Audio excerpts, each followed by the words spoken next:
Edward VI's eldest sister, Queen Mary, daughter and second child from Henry VIII's marriage to his first wife, Catherine of Aragon, ascended to the throne not long after his death.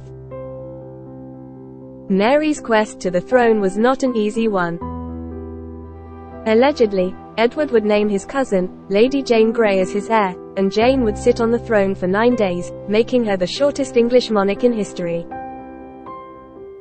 During this period, though, the various factions at the Tudor court would battle out who the rightful heir should be, with Mary eventually triumphing. Initially, Mary, who was a devout Catholic, would spare Jane from execution. But as Protestants conspired to reinstate her on the throne, Mary's hand would eventually be forced and she would reluctantly execute her cousin. Mary's reign would be best remembered for her determined persecution of Protestants in her kingdom, executing over 300 dissenters by burning them at the stake. Her actions would earn her the nickname Bloody Mary. Her devout Catholicism would also encourage one of her stepmothers, Anne of Cleves, who was brought up a Protestant, to convert to the Catholic Church. Mary would also marry her first cousin from her mother's side of the family, in the shape of the Spanish monarch King Philip II of Spain.